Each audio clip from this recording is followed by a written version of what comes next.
Joás começou a reinar, agradando a Deus.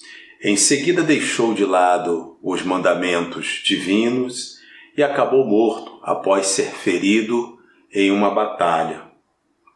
Lição 9. O reinado de Joás. O texto áureo assim está escrito: Não te desamparem a benignidade e a fidelidade. Atás ao teu pescoço, escreve-as na tábua do teu coração, e acharás graça e bom entendimento aos olhos de Deus e dos homens. Provérbios capítulo 3, versículos 3 e 4. Algumas palavras aqui que talvez não sejam muito conhecidas dentro do contexto aqui que elas aparecem, né? Então, fala aqui, benignidade e a fidelidade, atás, de atar, de amarrar. Ao teu pescoço, escreve-as na tábua do teu coração. Por que saiu tábua, né? Porque nessa época aqui se escrevia em tábuas. Então, é uma alusão lá à tábua dos 10 mandamentos. Então, na verdade, quer dizer escrever no teu coração. E acharás graça e bom entendimento aos olhos de Deus e homens. Então, essa é a explicação. Verdade prática. Para ter uma vida de constante comunhão com Deus, é necessário abandonar todo tipo de idolatria e confiar nele. Nele quem? Em Deus. Inteiramente. Eu sou o pastor Israel Silva, sou pastor, sou teólogo, sou economista e, sobretudo, sou servo do Deus Altíssimo. É importante aí que você dê o like, que você curta, comente, compartilhe, verifique se você está inscrito no canal. É importante que, se for esse o teu desejo, a tua vontade, que o canal esteja em cinza. Se estiver em vermelho, porque você não está inscrito no canal.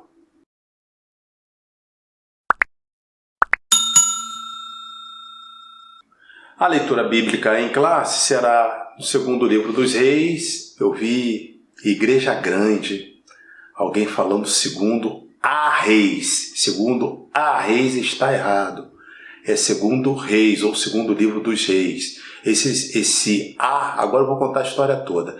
Ele só se usa quando é nas epístolas, porque é epístola de Paulo a alguma coisa. Então, existe a epístola de Paulo aos Tessalonicenses. Então, a gente pode falar primeiro aos Tessalonicenses ou segundo aos Tessalonicenses. Primeira de Paulo a Timóteo, segundo a Timóteo. Aí sim, porque é a primeira epístola de Paulo a Timóteo. Então, no caso de Reis, não se pode falar isso. É um erro crasso. Mas como eu vi isso em Igreja Grande, eu tenho que dar essa ajuda aqui.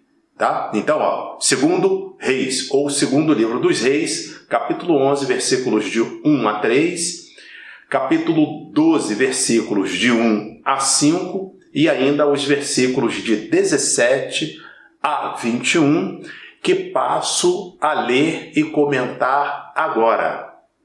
Versículo 1. Vendo, pois, Atalia, mãe de Acasias, que seu filho era morto, levantou-se e destruiu toda a descendência real. O texto aqui ele vai parecer um gado de nome, né? Mas vamos tentar te colocar aqui na linha. Acasias era rei de Judá, ele acabou sendo morto, e em decorrência de uma batalha que ele saiu ferido, e Atalia, sua mãe, era neta de Acabe e Jezabel. Então Atalia que fez isso, usurpou o trono e mandou matar toda a descendência real. Foi um banho de sangue que ela deu. Versículo 2. Mas Jeozeba, filha do rei Jeorão, irmã de Acasias, tomou a Joás, filho de Acasias, e o furtou dentre os filhos do rei, aos quais matavam, e o pôs a ele e a sua ama na recâmara e o escondeu de Atalia, e assim não o mataram. E Jeozeba o teve escondido na casa do Senhor 6 anos, e Atalia reinava sobre a terra. Estamos falando do reino do sul, Judá. Segundo Reis, capítulo 12, versículo 1. No ano 7º de Jeú, começou a reinar Joás, e 40 anos reinou em Jerusalém, e era o nome de sua mãe Zíbia de Berseba. Versículo 2. E fez Joás o que era reto aos olhos do Senhor, todos os dias em que o sacerdote Joiada o dirigia. Bom, aqui eu vou fazer uma lembrança, né? Reino do Norte, Israel, todos os reis eram maus. Então essa é uma linha teológica a partir dessa expressão que aparece, fez o que era reto aos olhos do Senhor, aí a gente diz um rei bom. Ou fez o que era mal aos olhos do Senhor, a gente diz que é um rei mau, um rei ruim. A partir desse versículo se confirma que o reino do sul, Judá, ao longo de sua existência, contou com reis bons e reis maus. No conjunto da ópera, esse Joás, até pelo que está escrito aqui nesse versículo 2, será considerado um rei bom. Embora o seu final não seja tão bom assim, mas ele será considerado um rei bom, até pelo que está aqui nesse versículo 2. Versículo 3. Tão somente os altos se não tiraram, porque ainda o povo sacrificava e queimava incenso nos altos. Isso aqui é recorrente, né?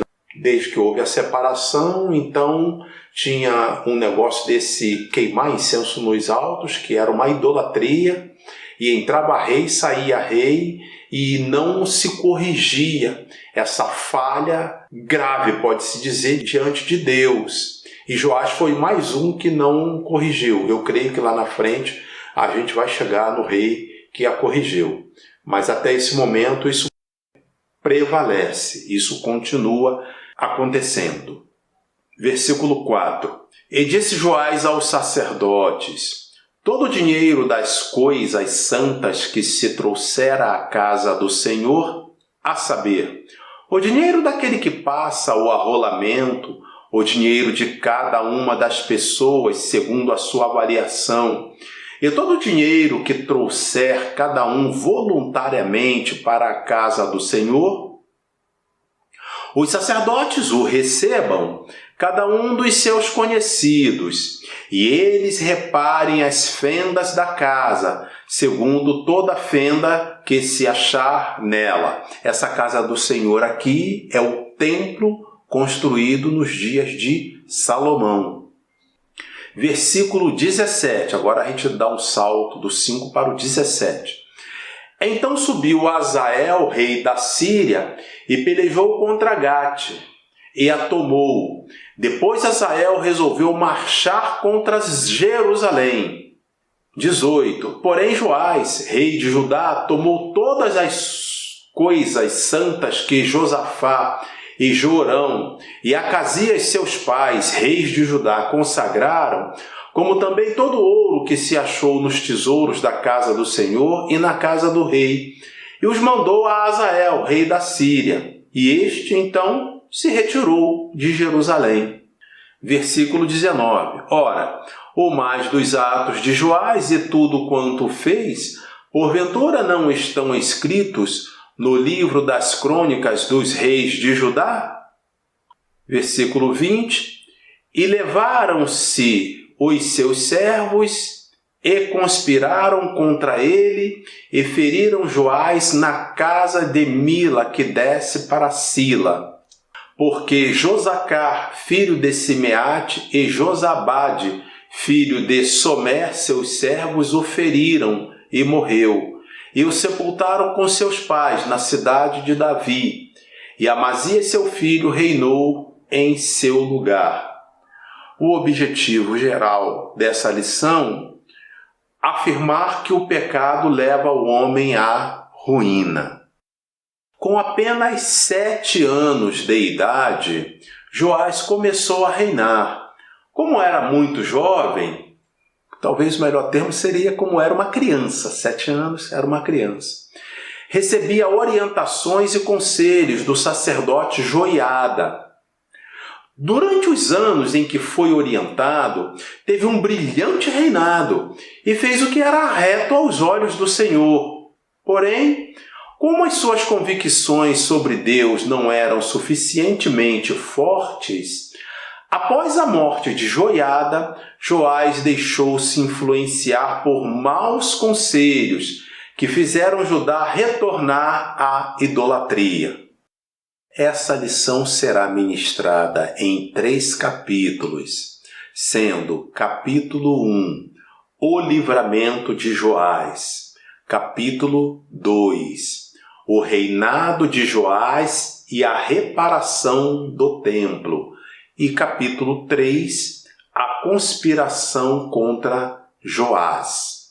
Então, sem mais delongas, vamos ao capítulo 1, o livramento de Joás.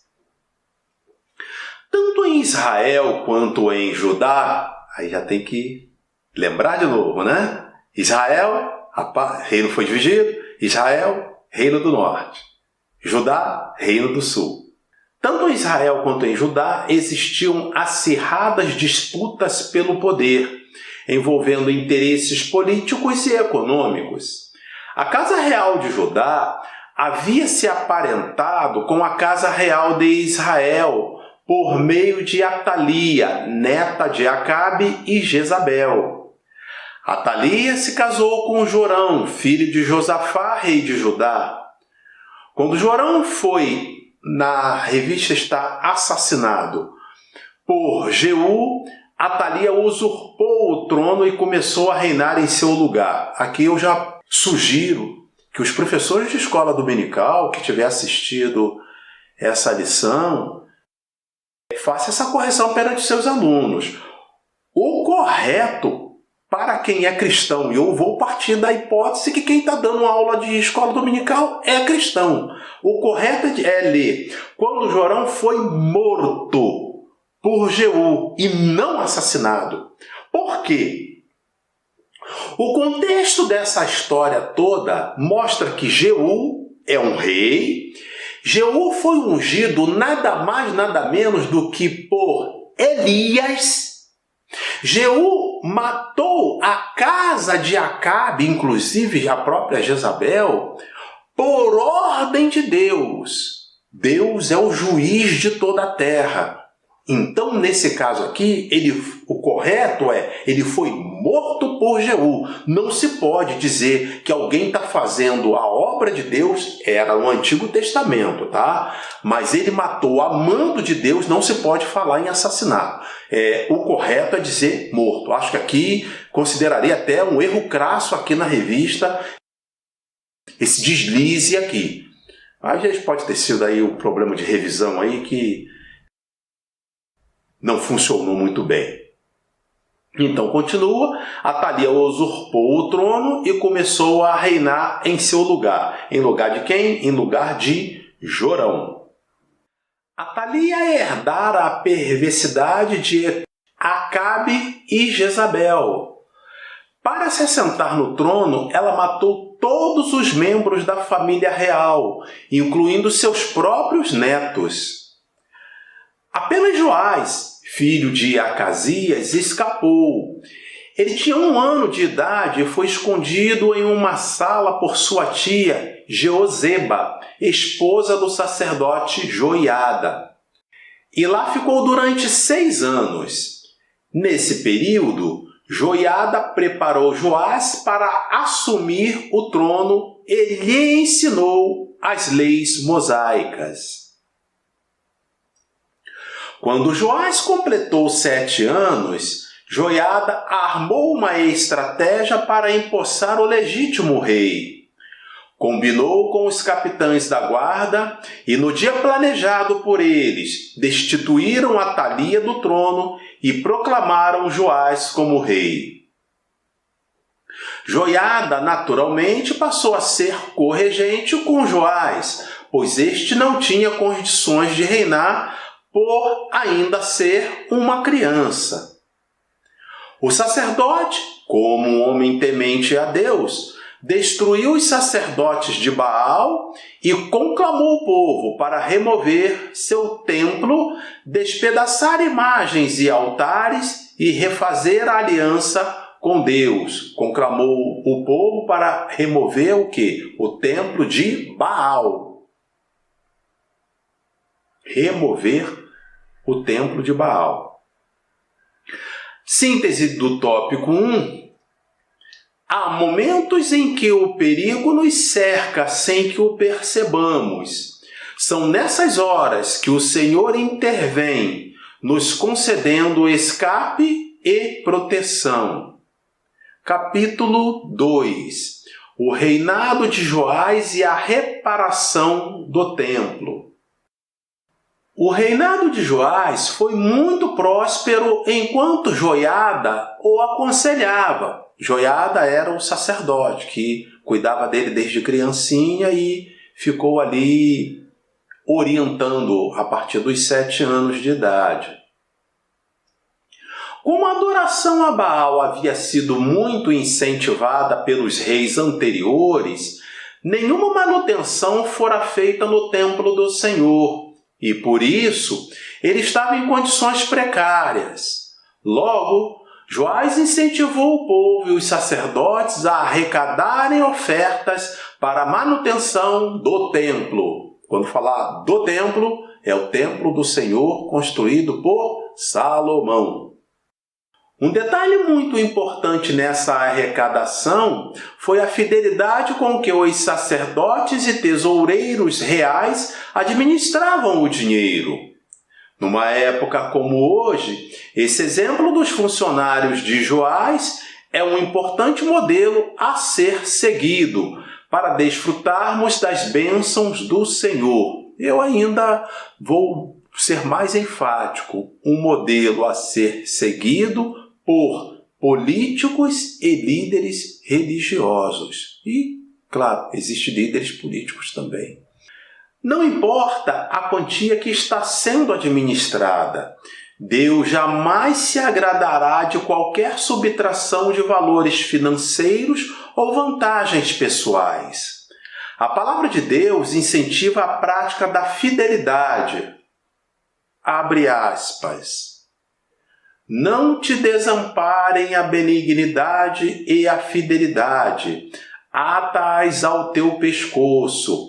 Escreve-as na tábua do teu coração, e acharás graça e bom entendimento aos olhos de Deus e dos homens. Provérbios capítulo 3, versículos 3 e 4, e fecha aspas, e esse também foi o texto áureo que a gente leu no início da exposição. A fidelidade enobrece a alma e traz respeito a quem a pratica. Síntese do capítulo 2. Aqueles que administram os bens destinados para a obra de Deus devem fazê-lo com dedicação, verdade e amor. Capítulo 3. A conspiração contra Joás. A história de Joás nos revela que ele não tinha firmeza em suas convicções e se deixava levar facilmente por qualquer sugestão. Quando o sacerdote Joiada morreu, o rei não conseguiu manter-se inteiramente fiel ao Senhor, passando a adorar ídolos e a confiar em suas próprias forças. As más decisões de Joás e sua desobediência resultaram na falta de prosperidade do reino, na perda de sua confiança em Deus e, mais tarde, na conspiração de assassinato contra Joás. Essa é uma trágica consequência da desobediência. Perder a confiança em Deus por causa de uma consciência contaminada. Assim, aconteceu com o rei Joás. Quando alguém conhece bem os caminhos do Senhor e entra pelo caminho tortuoso ou da apostasia, a consequência trágica é inevitável. E aí eu lembro que fiz a lição 6, deixo aqui na tela, Perseverança e fé em tempo de apostasia. O link estará na descrição, logo aqui abaixo para você que estiver lendo pelo celular. A idolatria de Joás teve início após a morte do sacerdote Joiada. O rei, em vez de seguir tudo o que o sacerdote lhe ensinara, passou a tomar conselhos com os príncipes de Judá. Abandonou o Senhor e se voltou aos ídolos. Deixo também aqui na tela, lição 2, o reino dividido, o link lá na descrição. Se você por acaso não assistiu, a gente é bastante abundante lá naquela exposição sobre a questão de se tomar conselhos. É algo que a gente detalha bem nessa lição. Então, se você não tiver lembrado ou se você não assistiu, tem mais essa oportunidade. Lição 2, o reino dividido. O link está na descrição. Sua capacidade de discernir estava tão prejudicada que, ao ser repreendido por Zacarias, filho de Joiada, o matou. Sua capacidade de quem? Do rei Joás. E ele foi repreendido por Zacarias, filho de Joiada. Quem é Joiada? Aquele sacerdote que cuidou dele na infância, principalmente de 1 ano até os 7 anos, lhe ensinando as leis mosaicas, e que foi no início de seu governo, de seu reinado, o seu ajudador ali, mais pessoal, mais de perto, posto que ele era um rei, mas era uma criança.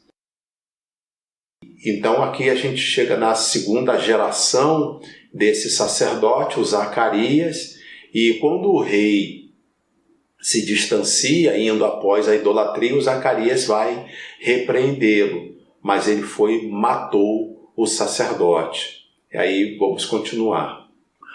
O juízo de Deus veio até Joás através do exército sírio, que pelejou contra ele.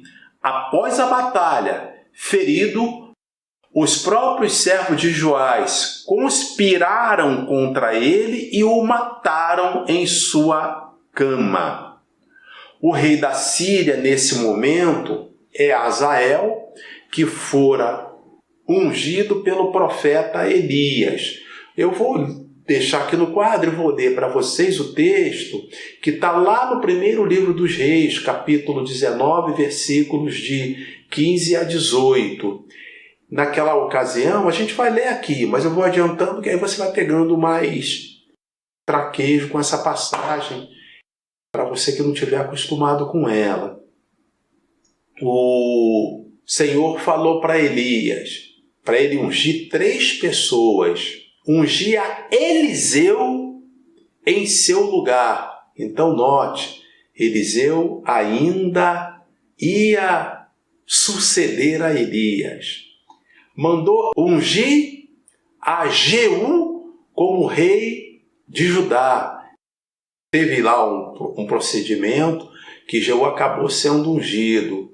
E a ungir a esse aqui, Azael, rei da Síria. Essa unção é que assim mais chama atenção quando a gente chega nesse texto aqui, porque olha o que é a presciência, o que é a onisciência de Deus. Muito tempo antes, eu vou ver se eu consigo até deixar aqui a diferença de tempo que dá nisso, mas ainda nos dias de Elias, o Senhor mandou ungir esse Azael, rei da Síria. E é um momento raro, né? Porque ungindo um rei que não seja dentre os reis de Israel, pois é, porque lá na frente Deus ia usar esse rei da Síria para cobrar uma falha grave ou as falhas graves que o rei de Judá, Joás, que mesmo tendo começado bem, começava a praticar. Coisa que eu falei também no passado. Quando uma pessoa fala a palavra de Deus, há um perigo muito grande de alguém rechaçá-lo, de alguém se levantar contra esse homem, contra essa mulher de Deus. Eu usei isso aqui em mais de uma lição, e esse está parecendo bem explícito agora, porque quando é realmente a palavra de Deus, se o ouvinte resolve se levantar contra aquele profeta, eu disse e repito, aquela ofensa ao profeta nem passa pelo profeta, vai direto contra Deus. Então aqui o assunto foi bem explícito. Ele foi repreendido pelo profeta. Profeta qual? Zacarias, filho de Joiada. Não é, isso é diferente do Zacarias que vai escrever o livro de Zacarias da Bíblia, tá? Que também é profeta. Aqui é um outro tempo. Na linha do tempo, esse aqui é bem antes. E ele manda matar esse profeta Zacarias, e aí para Deus ali foi a gota d'água. O texto diz que isso pareceu mal aos olhos do Senhor, mas ali ele já vinha cometendo outros erros, e esse aí foi o erro onde o Senhor deu basta. Aí Deus vai usar justamente aquele Azael que foi mandado ser ungido lá nos dias de Elias para cumprir esse negócio. 1 Reis, capítulo 19, versículos de 15 a 18. Aqui na tela. E o Senhor lhe disse: vai, volta pelo teu caminho para o deserto de Damasco. Vem e unge a Azael, rei sobre a Síria. E se o Senhor lhe disse, o Senhor disse a Elias, profeta Elias. 16. Também a Jeú, filho de Ninsi, ungirás rei de Israel. E também Eliseu, filho de Safate, de Abel-Meolá, ungirás profeta em teu lugar. E há de ser que o que escapar da espada de Azael, matá-lo-á Jeú. E o que escapar da espada de Jeú, matá-lo-á Eliseu. E o versículo 18, que é igualmente edificante. Também eu fiz ficar em Israel 7.000, todos os joelhos que se não dobraram a Baal, e toda a boca que o não beijou. Esse negócio que todo mundo está fazendo vai ser desse jeito porque a maioria é assim. Fala-se todo mundo porque na verdade quer dizer que tem a maioria das pessoas. Não é assim não. E Deus vai fazer diferença. A Bíblia diz que Deus não toma o culpado por inocente. Então, na hora Deus sabe separar e ele separa. Nos casos de Elias era uma idolatria enorme com cultos a Baal, mas ele disse que havia 7.000 o total de joelhos que não se dobravam a Baal. Creio eu que esse número fosse literal naquela época, mas ele representa em nossos dias a quantidade dos fiéis do Senhor. Chova ou faça sol, seja governo para um lado, seja governo para o outro, haja fartura, haja escassez, aqueles fiéis do Senhor não vão se dobrar a Baal. Eu creio nisso e por isso o Evangelho rasgou aí esses mais de 2.000 anos e chegou até nossos dias. Ao longo desse tempo, houve pessoas que mesmo diante da morte não se dobraram a Baal. Por isso que o Evangelho chegou até nós. E alguns Deus livrou, mas alguns Deus não livrou. Deus permitiu que padecesse dessa forma. Mas é assim que funciona o Evangelho. Ser fiel até a morte e dar-te-ei a coroa da vida. Quão perigoso é abandonar os bons conselhos do céu para buscar os maus conselhos terrenos. Não podemos deixar de discernir as coisas do Espírito, pois a palavra de Deus diz que nós temos a mente de Cristo. Síntese do tópico 3. A desobediência a Deus e a confiança na força do próprio braço nos levam a escolhas ruins que afetam o destino de nossas vidas. Eu tenho meditado que quando a gente coloca nossa vida diante de Deus, Deus passa a nos orientar. E aí muito nessa jornada do que acontece é que a gente toma decisões que aparentemente não tinha por que dar certo, mas Deus faz dar certo. E isso acontece inclusive com a passagem bíblica, que eu vou deixar aqui para você pelo menos a referência. Davi, quando estava sendo perseguido pelo rei Saul, eu vou resumir bastante, tá? Porque esse não é o tema, mas para ilustrar isso, Davi se sente num momento que ele diz assim, eu não tenho mais para onde correr, porque para onde eu vou, o rei Saul vai lá com o exército de Israel, usando para me matar, e ele pode matar até as pessoas que me ajudarem, pois o próprio rei Saul dera ordem ou matou, dá no mesmo. Dar ordem e matar, dá no mesmo. E de ter matado 40 profetas do Senhor, e ele disse, eu não tenho mais nada para fazer, só tem um jeito. Eu vou lá para a sede dos filisteus, vou chegar diante do rei e vou me fazer de doido. E aí ele vai dar condição, o rei Aquis, de me deixar em algum lugar ali, eu vou poder ficar perto dele. E lá Saul não vai, porque Saul não vai querer ter problema com os filisteus. E vou chegar lá. Mas ele não vai lembrar que você matou Golias, alguém poderia perguntar. Mas eu vou fazer que eu tô doido, que eu enlouqueci, para poder o plano dar certo.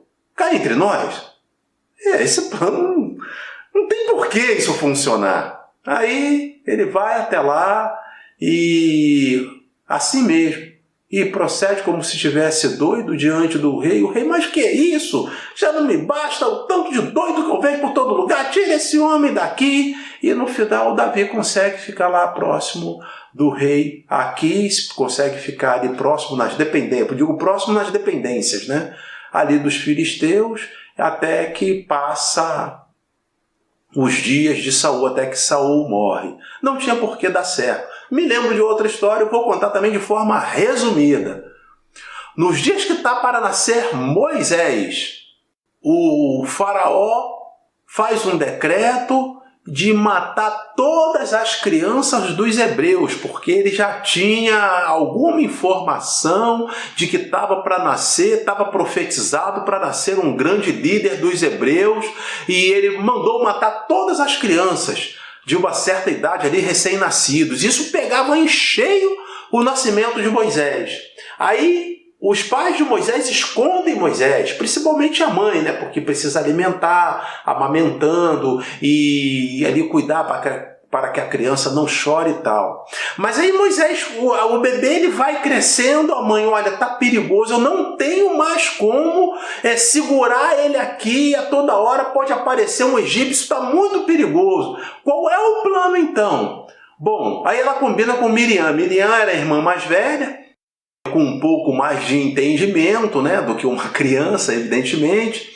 E aí combina com Miriam ir até o rio Nilo, aí fazem um cesto, protegem ali o cesto do jeito que está e bota Moisés, um bebê, dentro do cesto ali no rio Nilo. Contando assim, a gente já sabendo o final, é uma coisa. Mas cá entre nós, humanamente, não tinha como esse plano dar certo. Mas deu. O cestinho foi boiando, não foi atacado por nenhum bicho, não foi atacado por nada nem ninguém. E esse cestinho foi parar no local onde estava a filha de Faraó se banhando. Ela, quando viu a criança, ficou encantada com a criança e disse: vou levar para mim. E levou a criança e aí, quando ela pegou a criança, a Miriam, irmã de Moisés, que acompanhava toda a cena à distância, ela se apresenta e diz: olha, a senhora tem uma ama para cuidar dele? Eu conheço uma que a senhora vai gostar.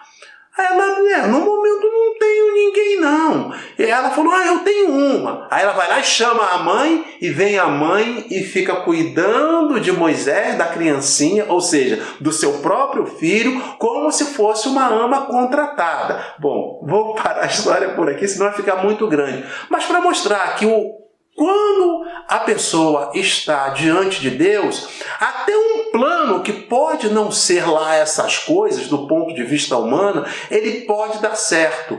E quando a pessoa está enrascado com Deus, quando a pessoa contrariou a Deus, deu as costas para Deus, até um plano muito bom tem tudo para fracassar. É isso que a gente vê nessas histórias aqui dos reis.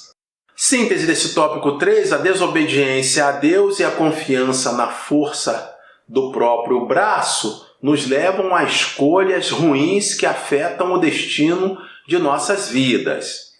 Concluindo, Joás foi levado ao trono por uma ação divina, organizada pelo sacerdote Joiada. No início de seu reinado, ele reparou o templo, o rei Joás, e mandou construir vários artefatos para o ofício sagrado. Porém, após a morte do sacerdote, Joiada começou a fazer o que era mal aos olhos do Senhor. Passou a adorar ídolos e perdeu completamente a noção de justiça ao mandar assassinar o profeta Zacarias. Esse profeta Zacarias não é o mesmo Zacarias que escreve o livro de Zacarias, hein? Esse que a gente está falando aqui, ele é antecessor. Seu reino entrou em decadência e ele acabou assassinado por 2 de seus servos, ou seja, os próprios servos conspiraram contra ele. Talvez até alguém pudesse dizer: olha, quando você agradar a Baal, for para o templo, fazer aí os cultos pagãos, todo mundo vai achar que você é um rei para frente, um rei moderno, e você vai ficar de bem com todo mundo. Pois é, não foi nada disso que aconteceu. Seus próprios servos conspiraram e mataram-no. Se você ainda está aqui, curta, comente, compartilhe. Se é sua intenção permanecer inscrito, verifique se você está acionado aí pelo celular, é fácil de ver. O inscrito tem que estar em cinza. Se tiver vermelho, você não está inscrito. Há casos de a pessoa se desinscrever até involuntariamente. São problemas que acontecem aí com o Google, com o YouTube. E Deus abençoe você e sua casa.